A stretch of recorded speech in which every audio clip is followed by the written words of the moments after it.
Bonjour les amis. Alors aujourd'hui, c'est une conversation que nous n'avons pas souvent l'habitude d'avoir. Nous sommes souvent dans le détail technique. Vous savez que ça me tient à cœur. Et nous avons une grande question avec Sandrine que nous nous posons depuis quelque temps. Sommes-nous riches quand on a un potager bio? Alors là, grande question. Donc, j'ai une petite marotte, mais ça je l'ai déjà dit.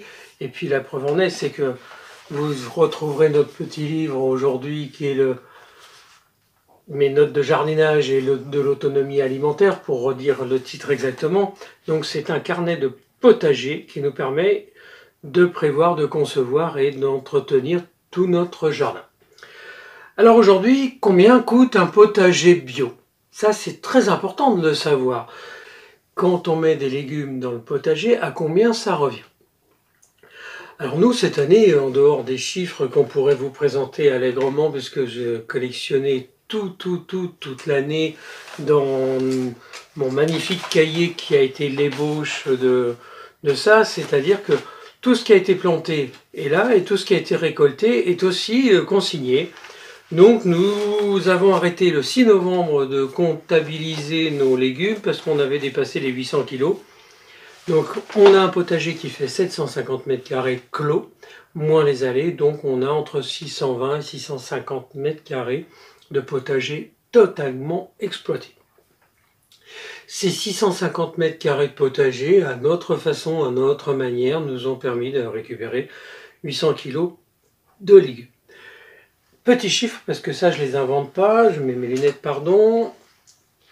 Voilà, notre petit bilan de l'année 2021 en matière de culture et de récolte. Nous avons investi 1 327,72 €, exactement centimes près, dans l'année pour tous nos semis, nos plants.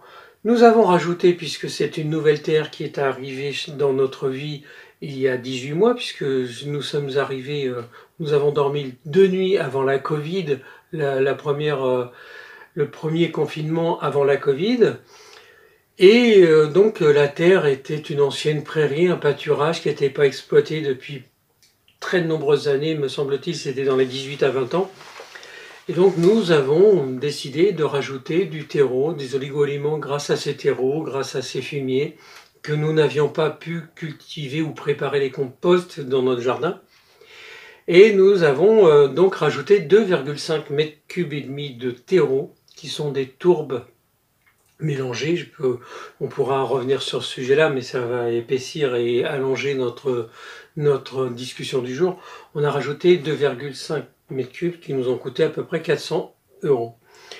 Les accessoires du jardin, vous avez vu, on fait des pergolas, on met des grillages, on met des poteaux, on met des fils, on met des cordes. Donc ça, c'est à peu près le même budget. C'est 330 €, c'est un peu moins cher que le terreau. Et puis, notre investissement qui dure 5 ans, puisqu'il est garanti 5 ans, c'est la serre. La serre, elle coûte 1080 €, une serre de 40 m², 5 x 8. Franchement, on en est ravis. Elle a passé déjà les premières épreuves des premières tempêtes bretonnes, dont plus de 130 km/h. Elle n'a pas bougé porte ouverte. Et donc, nous sommes arrivés cette année, si vous voulez, à un budget de 3120 € d'investissement complet, mais 1327 € d'investissement en légumes. Nous avons fait 800 kg. Donc quand on fait le calcul, alors les chiffres on les prend comme on veut, on peut les rajouter, on peut les allonger, enfin 1300 € d'investissement, 800 kg de légumes, ça revient à 1,66 € le kilo de légumes bio sortis du jardin le matin pour être consommé le jour ou à rentrer en conserve dans les 24 à 48 heures.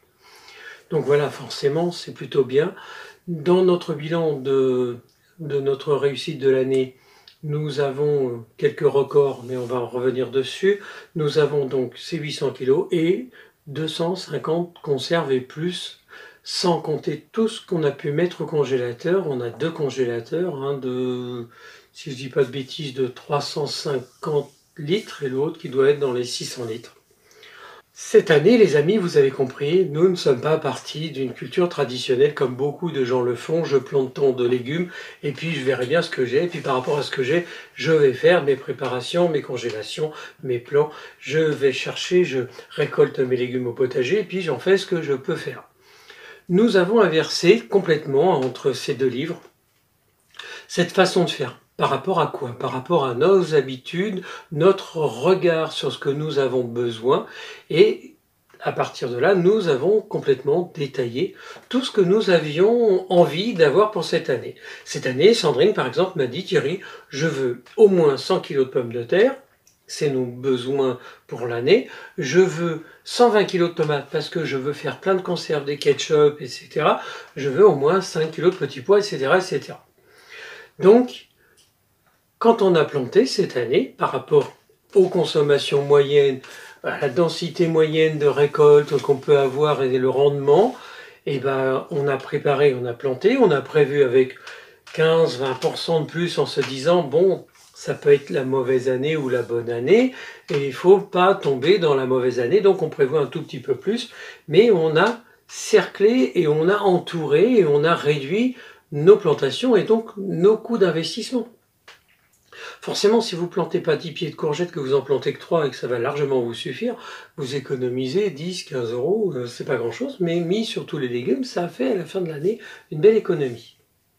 Si vous prenez un peu le temps de coucher les 3-4 chiffres que je viens de vous dire, vous allez vite comprendre que l'investissement de 1300 euros se rentabilise simplement sur 3 légumes, quoi. Les tomates, les pommes de terre et les petits pois, pour nous, cette année, si on avait dû les acheter pour avoir la même quantité, on aurait dépensé la somme de plomb et de semis qu'on a déjà mis en terre. Donc à partir de là, il y a déjà une rentabilité qui est existante, sans oublier que ce sont nos légumes dont on a la gestion complète, dont on a la certitude qu'ils sont bio, dont on a la qualité, parce que c'est notre terre, et puis, excusez-moi un petit peu la flatterie personnelle que je peux avoir, c'est que quand je ramène ma boîte de légumes tous les jours à la maison, ou ma brouette, ou peu, c'est quand même, on peut être un peu fier d'avoir un jardin qui est aussi rentable et qui nous permet de manger tous les jours.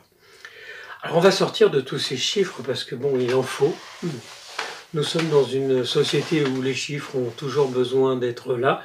Par contre, vous avez des repères maintenant qui sont crédibles et qui vous permettront. C'est vous qui déterminez ce que vous avez besoin de faire grâce à ces deux livres. Il n'y a aucun souci.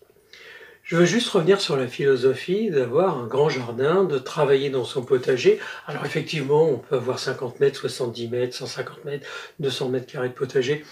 C'est bien évident que si on n'a que 70 mètres carrés, on ne peut pas faire tous les légumes et on ne peut pas faire tous les plants. Donc on est réduit. Donc on ne peut pas nourrir sa famille. Mais par contre, ça ne vous empêche pas, si vous avez que 70 mètres carrés, de dire bah, je vais planter mes 20 pieds de tomates, je vais planter mes fraisiers, je vais me faire plaisir avec les premiers légumes les plus importants. Donc de mémoire, c'est la tomate, évidemment les fraises, derrière il y a les pommes de terre, la courgette évidemment, les concombres, bon voilà, vous avez dans le top 10, vous les retrouvez tous ces 5-là. C'est vrai qu'avec un petit jardin comme ça, vous pouvez tout à fait vous faire plaisir et être autonome sur cette partie de légumes.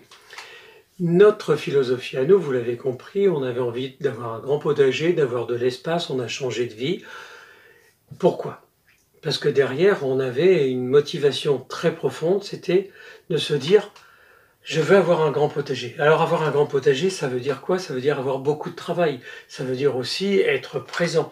Donc le travail, à partir du mois de mars, il faut être réaliste. Un grand potager comme le nôtre qui fait 650 mètres carrés, et c'est pas un des plus grands, il y en a qui en ont beaucoup plus, ça commence à coûter du boulot. Et si on le fait bien, eh ben, mars, on est à 2-3 heures par jour. Avril, on est à 5 heures. Mois de mai, alors là, il faut y passer à peu près 7 heures par jour. Et puis après, ça s'estompe. Le mois de juin, on revient à 3-4 heures. Et puis après, c'est la récolte. Enfin voilà, donc il faut un investissement. Donc effectivement, quand on travaille, la limite, elle est sur l'autonomie. Est-ce que je peux travailler et être autonome complètement en légumes? Ben, j'en suis pas convaincu, mais ça se regarde chacun avec ses capacités, ses moyens et la taille de son potager. Par contre, voilà, nous, notre reflet, ça a été notre réflexion par rapport à ma situation personnelle et notre vie avec Sandrine. Moi, j'ai décidé de ne plus aller travailler en me disant, ben, je vais m'occuper totalement du potager. Donc, si moi je ne vais pas travailler, on économise une voiture, on économise une assurance. Ici, on a la campagne, il faut faire au moins 10 000 km par an, donc ça fait 600 € d'essence ou de gasoil. Aujourd'hui, c'est à peu près les mêmes prix. Donc, vous avez une voiture, ça vous coûte 2 500 €. Bah, vous payez des impôts. Quand vous allez travailler à un moment ou un autre, vous avez une rentabilité dans la société, bah, vous êtes taxé ou pas, ça dépend de votre situation familiale. Mais quand vous êtes comme nous, qui a plus d'enfants à charge, bah, c'est à peu près 10% de nos revenus qui partent. Et puis après, bah, on a envie de bien manger, donc bah, les légumes, on va aller les acheter, puisqu'on n'a pas le temps de les faire tous. Alors je vais faire mes 3 fraises, mes tomates, mais ça va pas suffire. Donc le budget d'une famille, c'est 650 à 700 € de mémoire. Je l'avais précisé dans le premier livre. Et puis bah voilà, donc pour une famille de 4, puisque nous avons produit cette année 800 kilos, on a arrêté de compter le 6 novembre, on avait dépassé les 800 kilos. Donc pour une famille de 4, si vous comptez 400 kilos de nourriture qui sont faites à la maison, forcément sur une moyenne des légumes bio, vous êtes sur une moyenne de 4,50 €, vous économisez encore 1 800 €. Ces 3 petits chiffres que je viens de vous dire, la voiture économisée, les frais d'essence, l'assurance, pas d'impôts en moins, enfin des impôts en moins, et ça, bah, vous êtes déjà arrivé à un demi-SMIC, on n'est pas loin de 6 000 €. Donc voilà, et à partir de là, notre question à nous qu'on s'est posée, qui nous a paru être une évidence, et là, attention, je parle pour nous, je ne vous dis pas de faire ça, mais par contre, je vous interpelle parce que ce calcul-là, ça peut être intéressant de le faire. Donc à partir du moment où on s'est dit, bah, si je ne vais pas travailler, en économie, on ne dépense pas 6 000 €. Si moi je vais travailler, donc je dépense 6 000 € où on va les dépenser. Si je fais mon jardin moi-même, je vais arriver sur une valeur économique d'une économie. Donc imaginez quand vous êtes une femme à la maison ou un homme à la maison, parce qu'aujourd'hui il faut arrêter, il n'y a pas de discrimination, c'est pas la femme ou l'homme. S'il y a un des deux qui reste à la maison, qui s'occupe des enfants, qui fait des économies, qui prépare le potager, et en plus, nous, il ne faut pas oublier qu'on a des travaux, et quand je calcule les travaux qui ont été faits ici par rapport à l'investissement, certes, c'est moi qui ai fait tous mes travaux tout seul, si on avait pris une entreprise, les 5 000 € de matériel qu'on a acheté, ça serait transformé en 25 000 € de facture. Donc quand je mets au bout l'économie, de l'investissement sur le développement de la propriété, que je mets en compte notre qualité de vie au quotidien qui n'a aucune valeur, qui n'a quand on ne peut pas la quantifier cette valeur, mais c'est vraiment le bonheur, vous savez, d'avoir un petit bouquet de roses comme ça sur la table quand vous rentrez déjeuner, c'est aussi très important. Et puis vous rajoutez aussi l'économie réelle que vous faites en n'allant pas travailler et en faisant vous-même votre potager. Et bien moi, très honnêtement, si j'avais été travailler en 2021, je n'aurais pas gagné la moitié de ce que j'ai gagné fictivement ou économisé. Donc ça se regarde et ça se réfléchit. Est-ce que la qualité de vie prône surtout dans la vie? Effectivement, je me sacrifie une part de ma retraite, très certainement, pas forcément la plus belle, puisque je suis arrivé à un âge où j'ai déjà assez cotisé. Franchement, j'ai reçu à mes 55 ans le beau listing en vous disant si vous travaillez jusqu'à 74 ans, vous aurez tant de milliers d'euros par mois, et si vous arrêtez maintenant, machin. Excusez-moi, et puis en plus, les nouvelles, quand on dit bah maintenant tu vas passer à 64 et puis bientôt tu seras à 67, et puis il faut pas se leurrer, on s'arrêtera peut-être à 70 parce que nous sommes de plus en plus nombreux et que le système de répartition n'est plus celui qu'on a pu connaître pour nos parents. Faut pas être dupe. Donc, et à chaque coup que j'en discute avec toutes les personnes qu'il m'est possible de rencontrer, parce que je suis assez... J'aime bien en parler de ce sujet parce que pour pouvoir vous en parler, il fallait que j'en parle avec d'autres personnes. Tout le monde se dit, mais il y en a marre. Voilà, le système a changé, la vie a changé, nous ne sommes plus dans la même vie. Aujourd'hui, on a envie de vivre, et puis c'est pas d'attendre la retraite pour commencer à vivre, parce qu'il faut pas oublier non plus que si notre retraite elle est reportée, on va attendre pour vivre. Et puis, excusez-moi, mais quand vous êtes un apprenti qui commence à 14 ans, que vous avez 43 ans, vous avez 57 ans, et à 57 ans on vous dit non mon gars, il faut encore attendre 50, tu as déjà fait ton quota. Bon alors, à un moment ou à un autre, il faut pas se leurrer, il faut arrêter de voir ça, on ne peut pas continuer à travailler, et malheureusement, ce ne sont pas forcément ceux qui gagnent pas beaucoup qui vont avoir les meilleures retraites. Bon, ça c'est un petit peu mon petit coup de canif, parce que moi aussi j'ai envie d'être un peu rebelle de temps en temps. Voilà. Aujourd'hui, cette grande réflexion, elle est très importante. Nous avons atteint avec Sandrine, grâce à la chaîne YouTube, parce que ça aussi, ça fait partie des choses qui nous permettent d'avancer dans cette voie-là.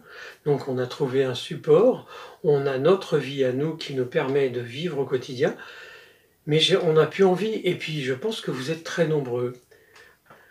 Donc on a la chance aussi de s'aimer énormément, de profiter beaucoup de notre quotidien, on est très fusionnel, comme on dit, nous sommes toujours ensemble ou quasiment rarement séparés.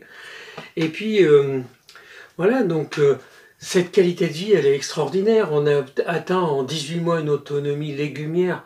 Ça, alors effectivement, il y a du boulot, mais si moi j'y arrive, je suis à rien de plus que ce que vous pouvez tous être. Donc après, effectivement, nous sommes tous différents, mais c'est réalisable, c'est-à-dire que c'est une question de volonté. Les amis, avant de vous quitter, 2-3 petits mots. Vous avez compris, j'ai consigné depuis des années tout ce qu'on fait avec Sandrine, on achète, qu'est-ce qu'on consomme, etc. Et à tel point que le carnet est devenu un incontournable pour nous, et j'espère pour vous. Et vous verrez que si vous y attachez à prendre note de tout ce que vous faites, et que vous regardez vraiment l'économie, de ce que vous travaillez, de ce que vous dépensez, de ce que ça coûte de vivre à la campagne, de vivre autrement, ça risque forcément de vous interpeller d'une façon un peu violente. Parce que quand on regarde un peu les choses, qu'on les voit, qu'on les ressent, on se dit mais eux ils y arrivent. Moi je me suis toujours dit ça dans ma vie, si lui il le fait, pourquoi je peux pas le faire? Alors effectivement, si c'est un exploit sportif, je suis pas taillé comme la personne qui est en face de moi, mais je me dis, si lui y arrive, pourquoi pas moi? Donc ça me permet de me mettre un petit challenge, et ça me permet de réfléchir. Donc aujourd'hui, regardez bien ce que vous vivez au quotidien, prenez le temps d'analyser, ça c'est pas des décisions qui se prennent toutes seules et qui se font toutes seules. Avec Sandrine, lors de notre voyage autour de la France avec le Popote Tour qu'on a fait, on s'est rendu compte que notre vie qu'on laissait avant le Popote Tour ne pourrait pas être celle qu'on allait retrouver après. On savait que ce voyage allait nous obliger à réfléchir et à définir vraiment ce que l'on voulait vivre et où on voulait le vivre. C'est ce que nous avons fait, et au final, on s'est dit qu'on resterait en Bretagne parce que ça nous plaisait. On est venu ici dans le Calais-Brest, donc le cœur de la Bretagne, parce que c'était notre choix aussi, par rapport au prix, par rapport à tout, par rapport à l'espace qu'on a trouvé, et puis aussi la propriété qu'on a trouvée qui nous convenait totalement. Bon, Sandrine pas tout à fait, mais bon, si vous vous rappelez l'histoire, elle voulait absolument pas vivre là. Mais maintenant, vous la ferez jamais quitter la maison. Donc c'est aussi une belle histoire d'amour, tout ça. Prenez le temps de réfléchir, donnez-vous du temps, 1 an, 2 ans, 3 ans, regardez bien ce que vous faites, étudiez bien votre situation, regardez ce que vous gagnez, mettez tout ça en jeu, et puis vous verrez que très certainement vous aurez des réponses qui vont être étonnantes pour le moins, et puis très certainement que vous aurez aussi l'envie de faire comme nous. Alors nous ne sommes pas les premiers à faire ce genre de choix, ça existe depuis les années 70, il y a plein de gens qui ont tout abandonné, on en connaît plein, et c'est magnifique, ces gens qui ont dit « je change de vie ». Et puis voilà, c'est pas rentrer dans une communauté, c'est simplement se dire « ma vie n'est peut-être pas celle que je vis, j'ai envie d'avoir autre chose ». D'aller travailler pour avoir juste un morceau de retraite de plus, alors qu'au quotidien, je peux les gagner, les économiser, et que ça ne changera pas grand-chose au final, ça se regarde. Alors après, voilà, c'est une histoire de vie, c'est une histoire d'amour.